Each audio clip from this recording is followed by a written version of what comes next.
Hi friends, welcome back to our channel. இன்னைக்கு நம்ம பார்க்க போற இந்த ஒரு அப்டேட்ல டிஎன்பிஎஸ்சி தரப்புல இருந்து டிஎன்பிஎஸ்சி ஓஎம்ஆர் ஷீட்ல இருந்து ஒரு சில சேஞ்சஸ் வந்து கொண்டு வந்திருக்காங்க. இது என்னென்ன சேஞ்சஸ், இது எப்படி வந்து நம்ம வந்து செக் பண்றது அப்படிங்கறத பத்தி இந்த வீடியோல வந்து பார்க்க போறோம். இந்த வரக்கூடிய அப்கமிங் டிஎன்பிஎஸ்சி எல்லா எக்ஸாமே வந்து இந்த ஓஎம்ஆர் பேஸ் பண்ணி, அதாவது ஓஎம்ஆர் பேஸ் பண்ணி தான் இப்போதைக்கு நடந்துட்டு இருக்கு. அந்த ஓஎம்ஆர் ஷீட்ல ஒரு சில அப்டேட் மட்டும் கொண்டு வந்திருக்காங்க, ஒரு சில சேஞ்சஸ் அப்படிங்கிற வந்து கொடுத்திருக்காங்க. இது என்னென்ன சேஞ்சஸ் வந்து கொடுத்திருக்காங்க, அதை எப்படி நம்ம வந்து ப்ரிப்பேர் ஆகுறது அப்படிங்கறத தான் இந்த வீடியோ வந்து பார்க்க போறாங்க. வீடியோ வந்து அப் டு எண்ட் வரைக்கும் பாருங்க. வீடியோக்குள்ள போறதுக்கு முன்னாடி இப்பதான் நம்ம சேனலை நீங்க ஃபர்ஸ்ட் டைம் பாக்குறீங்க அப்படின்னா இந்த வீடியோக்கு கீழே இருக்கக்கூடிய ரெட் கலர் சப்ஸ்கிரைப் பட்டனையும் பக்கத்துல இருக்கக்கூடிய அந்த பெல் பட்டனை கிளிக் பண்ணி ஆல்ங்கிறத எனபிள் பண்ணி வச்சுக்கோங்க. நம்ம சேனல்ல இருந்து போஸ்ட் பண்ணக்கூடிய ஒவ்வொரு லேட்டஸ்ட் அப்டேட்ஸும் ஈஸியா நீங்க மிஸ் பண்ணாம பார்த்து தெரிஞ்சுக்க முடியும். சரி, வாங்க இப்ப நம்ம டைரக்டா வீடியோக்குள்ள போகலாம். ஓகே, டிஎன்பிஎஸ்சி தரப்புல இருந்து ஒரு பிரஸ் ரிலேஷன் சொல்லிட்டு நமக்கு செய்தி வெளியீடு வந்து வெளியிட்டிருக்காங்க. இதுல என்ன இன்ஃபர்மேஷன் வந்து சொல்ல வந்திருக்காங்க அப்படிங்கறத பார்க்கலாம். அதாவது தமிழ்நாடு அரசு தேர்வாணையம் அப்படின்னு சொல்லிட்டு தேர்வாணையம் ஓஎம்ஆர் விடைத்தாளில் ஒரு சில புதிய நடைமுறையினை அறிமுகப்படுத்தியுள்ளது. புதிய ஓஎம்ஆர் விடைத்தாளின் மாதிரி படமானது தேர்வாணையம் இணையதளத்தில் tnpsc.gov.in அப்படிங்கிற வெப்சைட்ல ஓஎம்ஆர் ஆன்சர் சீட் சாம்பிள் என்ற தலைப்பின் கீழ் பதிவேற்றம் செய்யப்பட்டுள்ளது. வினா தொகுப்பு எண் அதாவது ஆன்சர் கொஸ்டின்ஸ் வந்து கேட்டிருக்காங்க. வினா தொகுப்பு எண் வட்டங்கள் கருப்பு நிற பேனாவால் பால் பாயிண்ட் பென் நிரப்புவது தொடர்பாகவும், மேலும் பக்கம் 1 பகுதி 1 கீழ் உள்ள கண்காணிப்பாளரின் கையொப்பம் பக்கம் 2 பகுதி 1 கீழ் மாற்றப்பட்டுள்ளதும் மாதிரி விடைத்தாளில் காட்சியளிக்கப்பட்டுள்ளது அப்படிங்கிற கொடுத்திருக்காங்க. எனவே தேர்வர்கள் தேர்வாணையத்தினால் நடத்தப்படும் இனி வரும் தேர்வினை எழுத வருவதற்கு முன் புதிய ஓஎம்ஆர் விடைத்தாள்களின் மாதிரியை பார்த்து அறிந்து தேர்வு எழுத வருமாறு அறிவுறுத்தப்படுகிறது அப்படிங்கறத தெளிவா வந்து மென்ஷன் பண்ணியிருக்காங்க. சோ ஆக்சுவலா என்ன இன்ஃபர்மேஷன் வந்து சொல்ல வந்திருக்காங்க அப்படிங்கறத நம்ம லைவா வந்து பார்க்கலாம். இதுக்கு முன்னாடி வந்து கொடுத்திருக்கக்கூடிய இன்ஃபர்மேஷன் அப்படிங்கிறது இது ஆக்சுவலா இது வந்து பாத்தீங்கன்னா பழைய அப்டேட், பழைய ஓஎம்ஆர் ஷீட் இப்படிதான் வந்து இருக்கும். புதுசா வந்திருக்கக்கூடிய ஓஎம்ஆர் ஷீட் அப்படிங்கறது வந்து இந்த மாதிரி வந்து கொடுத்திருக்காங்க. சரிங்களா, சொல்ற அளவுக்கு பெருசா எந்த ஒரு சேஞ்சஸும் அப்படிங்கிறது வந்து கிடையாது. ஒரு சில ஃபீச்சர் மட்டும் எக்ஸ்ட்ரா வந்து ஆட் பண்ணிருக்காங்க. ஒரு இடத்துல இருக்கக்கூடிய விஷயத்தை இன்னொரு இடத்துக்கு மாத்திருக்காங்க, அவ்வளவுதான். சரிங்களா, இப்போ வந்து நம்ம வந்து லைவா வந்து பார்க்கலாம். இப்படிதான் உங்களுக்கு ஓஎம்ஆர் ஷீட் அப்படிங்கிறது வந்து கொடுத்திருப்பாங்க. இந்த ஓஎம்ஆர் ஷீட் அப்படிங்கிறது வந்து டிஎன்பிஎஸ்சி நடத்தக்கூடிய அப்ஜெக்டிவ் டைப்ல இருக்கக்கூடிய கொஸ்டினுக்கு மட்டுமே இது வந்து அப்ளிகபிள் ஆகும். அதே மாதிரி டிஸ்கிரிப்டிவ் டைப் நீங்க இந்த டிஎன்பிஎஸ்சி ப்ரிலிம்ஸ்க்கு மட்டும் தான் இது வந்து அப்ளிகபிள் ஆகும். நீங்க மெயின்ஸ் வந்து எழுத போறீங்க அப்படின்னா உங்களுக்கு வந்து நீங்க பேராகிராஃப் மாதிரி வந்து படிச்சு வந்து எக்ஸாம் எழுதுவீங்க. மெயின்ஸ்க்குலாம் அந்த குரூப் 1 இருக்கட்டும், குரூப் 2 அண்ட் குரூப் 2 ஏக்கா இருக்கட்டும், இந்த மாதிரி விஷயத்துக்குலாம் வந்து என்ன பண்ணுவாங்கன்னா மெயின்ஸ்க்கு வந்து நீங்க வந்து A4 ஷீட்ல வந்து ஒயிட் பேப்பர்ல தான் நீங்க வந்து எழுதுற மாதிரி இருக்கும். பட் இது எல்லாமே வந்து அப்ஜெக்டிவ் டைப்ல குரூப் 4 எக்ஸாமினேஷன்லாம் வந்து பாத்தீங்கன்னா நமக்கு வந்து அப்ஜெக்டிவ் டைப்ல தான் கேட்பாங்க. அந்த மாதிரி எக்ஸாமினேஷனுக்கு மட்டும் ஓஎம்ஆர் பேஸ் பண்ணி வந்து இருக்கும் அப்படிங்கறத சொல்லியிருக்காங்க. இதுல ஃபர்ஸ்ட் வந்து பாத்தீங்க அப்படின்னா பகுதி 1ல வந்து என்ன பண்ணிருக்காங்க அப்படின்னா கொஸ்டின்ஸ் வந்து கொஸ்டினுக்கு நம்ம வந்து ஆன்சர் பண்ற மாதிரியான ஷேடோ பண்ற மாதிரியான டேட்ஸ் நம்மளுக்கு வந்து கொடுத்துருப்பாங்க. அதாவது இப்போ கொஸ்டின் நம்பர் 1 கொஸ்டினுக்கு வந்து பாத்தீங்கன்னா ஆன்சர் வந்து பி அப்படின்னா நம்ம பி அப்படிங்கிறதுக்கு நேரம் நம்ம என்ன பண்ணுவோம்னா ஷேடோ பண்ணுவோம். இது வந்து எந்த ஒரு சேஞ்சஸும் அப்படிங்கிறது கிடையாது. ஒரு 200 கொஸ்டின்ஸ் வந்து கேட்டிருப்பாங்க. 100 கொஸ்டின்ஸ் அப்படிங்கிறது வந்து பாத்தீங்கன்னா டெட், அதாவது தமிழ் எலிஜிபிலிட்டி டெஸ்ட். போன வருஷம் 2024ல குரூப் 2 வந்து பாத்தீங்கன்னா எல்லாருமே வந்து ரொம்ப குழம்பிட்டாங்க. ஃபர்ஸ்ட் வந்து பாத்தீங்க அப்படின்னா இப்ப 101ல இருந்து தமிழ் அப்படிங்கறத கொடுத்துட்டு 1ல இருந்து 100 வரைக்கும் வந்து ஜெனரல் ஸ்டடீஸ், ஆப்டிடியூடு, மேக்ஸ் இது எல்லாமே வந்து வச்சுட்டு 101ல இருந்து 200 வரைக்கும் இருக்கக்கூடிய கொஸ்டின் என்ன பண்ணிருந்தாங்க அப்படின்னா வந்து தமிழ் எலிஜிபிலிட்டி டெஸ்ட் வந்து மாத்தி வச்சிருந்தாங்க. இது அதே மாதிரி இனி ஃபியூச்சர்ல வந்து பாத்தீங்கன்னா நடக்குமா, இனி வரக்கூடிய அப்கமிங் எக்ஸாம்லாம் நடக்குமான்னு சொல்லிட்டு நம்ம வந்து வெயிட் பண்ணி தான் பார்க்கணும். சோ அதுக்கு ஏத்த மாதிரி நீங்க என்ன பண்ணிக்கோங்கன்னா ஃபர்ஸ்ட் என்ன ஆன்சர் அப்படிங்கறத பார்த்து நீங்க கரெக்டா வந்து ஷேடோ பண்ணணும். ஷேடோ அப்படிங்கிறது பிளாக் பாயிண்ட் பென்ல மட்டும் தான் வந்து ஷேடோ பண்ணணும் அப்படிங்கறத தெரிஞ்சுக்கணும்.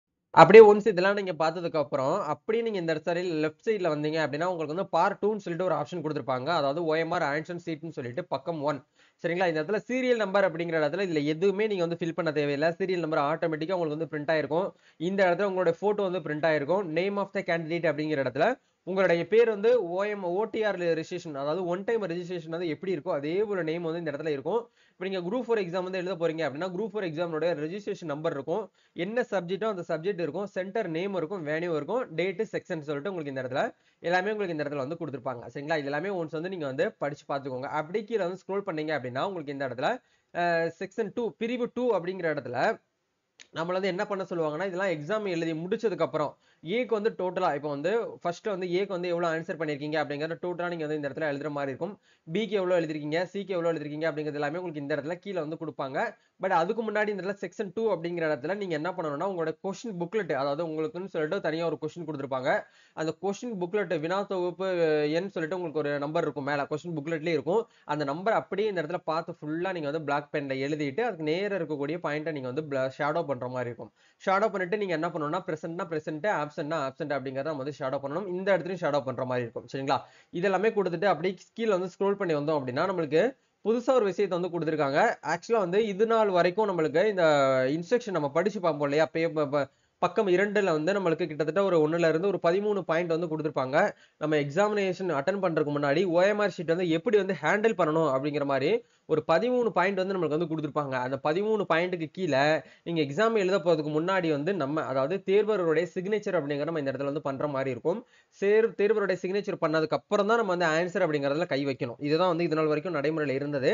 இப்ப என்ன ஆட் பண்ணிருக்காங்க அப்படிங்கறத பார்க்கும்போது புதுசா நம்மளுக்கு ஒரு சில பாயிண்ட் வந்து ஆட் பண்ணிருக்காங்க. அதாவது வந்து பாத்தீங்க அப்படின்னா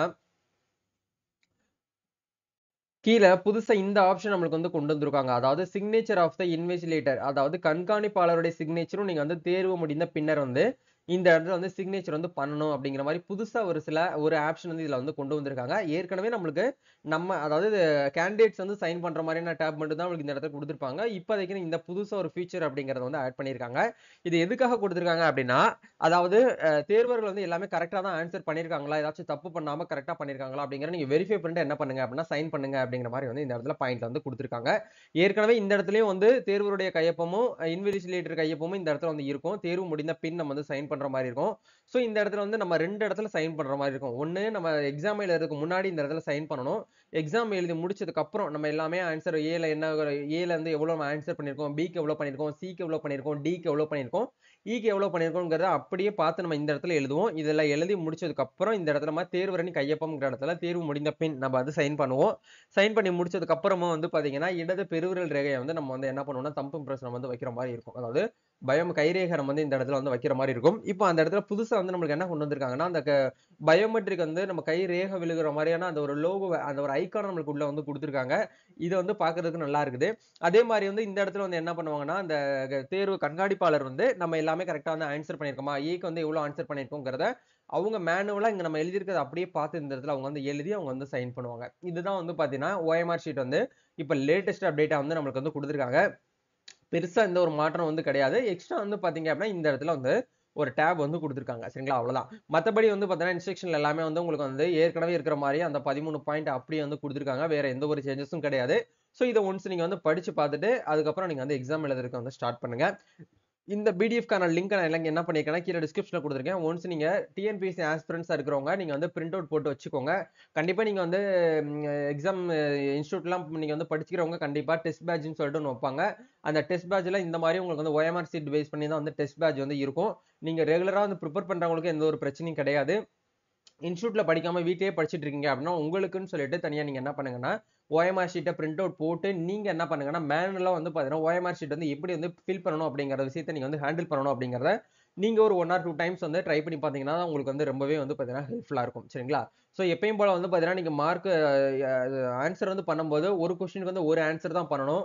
நீங்க வந்து தப்பா வந்து பாத்தீங்கன்னா ஒரு கொஸ்டினுக்கு வந்து 2 ஆன்சர் பண்றது, அதே மாதிரி ஆன்சரே பண்ணாம இருக்கிறது, அதே மாதிரி ஒரே கொஸ்டின் வந்து பாத்தீங்கன்னா பாதி மட்டும் ஷேடோ பண்றது, இந்த மாதிரி தப்பான விஷயங்கள்லாம் நீங்க வந்து பண்ணீங்க அப்படின்னா உங்களுக்கு வந்து ஒரு கொஸ்டின்ல இருந்து மார்க் வந்து பாத்தீங்கன்னா 1.5 மார்க் வந்து நாங்க வந்து மைனஸ் பண்ணுவோம் அப்படின்னு சொல்லிட்டு உங்களுக்கு அதெல்லாம் வந்து எப்பயும் போல வந்து இருக்குது.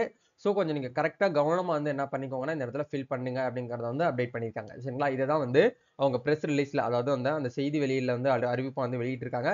சோ கண்டிப்பா இந்த ஒரு வீடியோ உங்களுக்கு ரொம்பவே ஹெல்ப்ஃபுல்லா இருக்கும்னு நினைக்கிறேன். இந்த வீடியோ பிடிச்சிருந்தா லைக் பண்ணுங்க, ஷேர் பண்ணுங்க, கமெண்ட் பண்ணுங்க. நம்ம நெக்ஸ்ட் ஒரு அப்டேட்ல மீட் பண்ணுவோம். Thank you.